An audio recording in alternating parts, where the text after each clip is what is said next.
let's take a look at this for a second. Let's take a picture here. And we'll notice that everything in here is sort of leading you down to this focal point right here. Let's see if we can maintain that or even enhance it as we get a lot more stuff in here. Okay, so let's bring in some models. So I'm going to bring in bench G. And so I'm going to take a look at this from the top view. Make my roof go away for a second. Alrighty, and let's go ahead and move this guy right over here. And let's rotate it. I've got my angle snaps on, so that makes that nice and easy. Okay, that's looking pretty good. And I'm going to go ahead and shift copy this over this way. I've got a whole bunch of models here. Okay, and so this is coming out as a copy. That's fine. I don't see any reason to make this as a reference. So we'll just say, okay. And then we're going to control click so I get both of these. Shift, move it forward. And I would say, how many copies do we want? How about, let's go for 11. 11 copies would be good. And there we go. Yes, we've pretty much filled up our space pretty nicely. And now that we've got all these, I think what I'd want to do is group them because, the Scene Explorer can get crazy busy. So I'm going to just go ahead and this right here, and I'm going to shift right there. That's going to select them all. I'm going to go here to my groups and say group. We'll call it benches.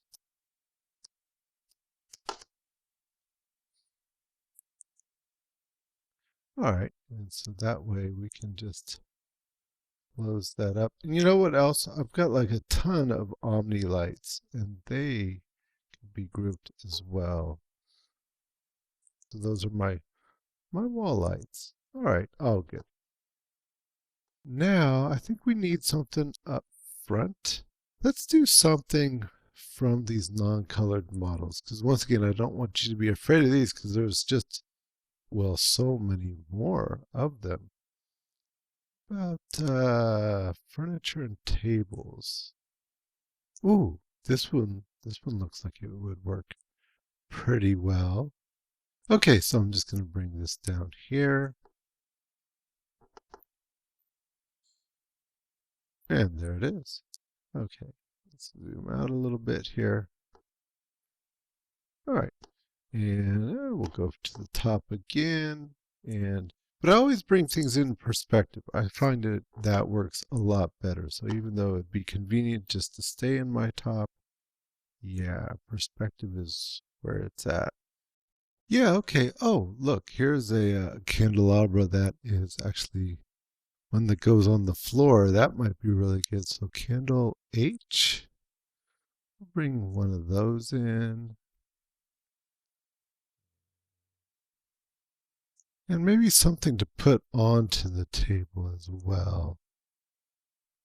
So I thought I saw something down here that was kind of, looked appropriate. It wouldn't be appropriate to put like, I don't know, a Chevy Camaro in there or something. I guess you could. Oh, here. Yeah, I thought this one kind of fit with everything else. So we'll bring this one in as well. All right. So there was a couple things. Remember when I was back in my camera view and I said, okay, well, I want some emphasis. And I can see that, from here, the table and stuff gets really small. So how about if I go ahead and make that a little bit bigger and maybe make it a bit bigger as well.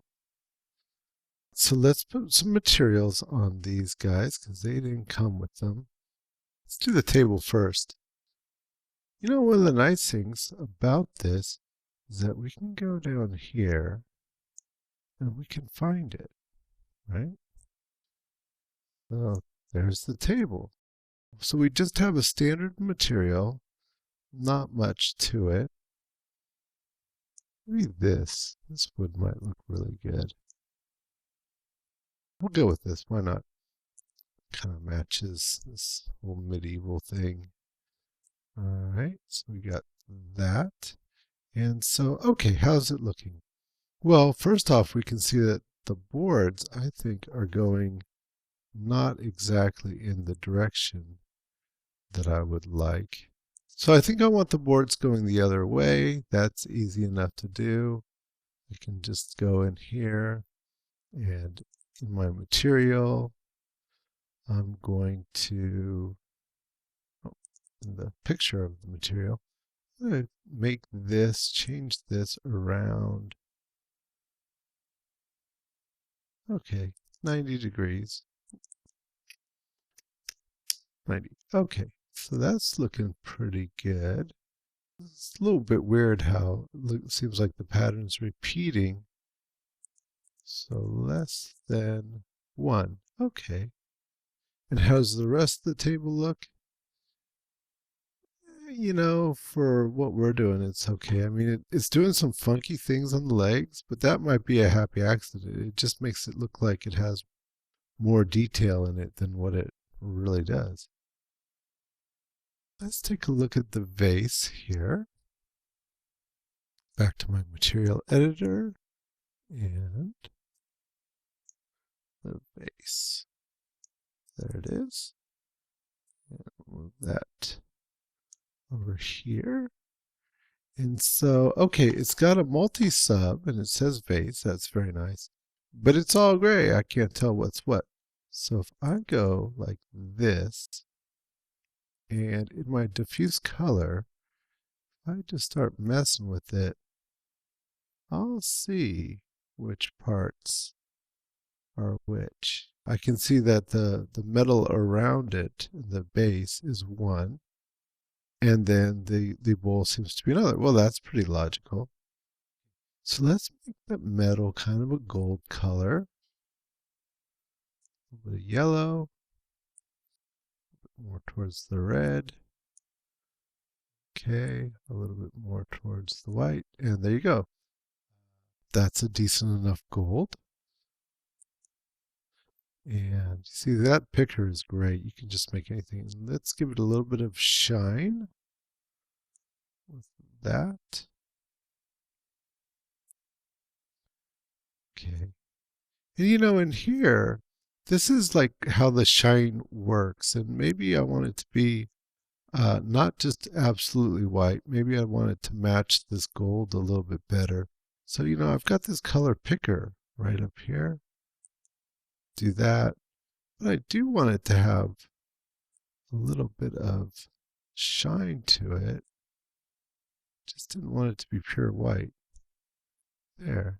I want something like that. That looks pretty good. Alrighty. So we've got that, and then that'll be fine. We've got a little bit of shine on the metal there. Okay, and then for the bowl part, I think what we'll do is we'll just go ahead and use that same marble. The marble that we used in those statues in the last video. That'd be alright. We're just gonna, there we go. Just gonna go ahead and plug that in and make sure that we can see it. Okay, all good. And do we need any more to it?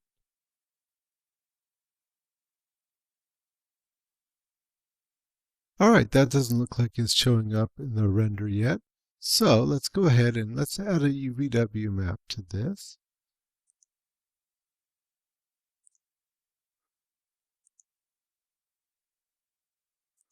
Display selected again. Okay, and so then here, and we're going to go to elements, because we just want that part, and we'll add a UVW map. Alrighty, here we go, all the way down at the bottom. And Let's see, maybe the planer might be just fine for this. Okay, that marble looks pretty good, but the whole picture is pretty dark. Let's see what we can't do about that here in just a little bit. All right, since I like the way that map's going on there, though, I'm going to collapse that. And now what about these candlesticks? Okay, and so in here, okay, looks like the candles are one, and then the candle holder is another. That's pretty logical. I liked the gold of the other one. So let's find the vase. And what we can do is we can just copy right in here, right click, say copy, and then back to here. And I can say paste. And now I've got that same gold. I will, though, have to change my spectrum here a little bit to make things shiny. The candles themselves, I think if we just made those a little bit, they're not shiny, they have a little bit of dull matte shine to them. So that's why I get a curve, something like that. And as far as color goes, you could go full on red, for instance, but I think what I'm going to do is go much more towards just an off-white. So a little bit of creaminess to that white. That'll be fine. Okay, so that's not too bad, but we don't even really see the things that we've put up here. So let's see if we can't build an emphasis back into this area.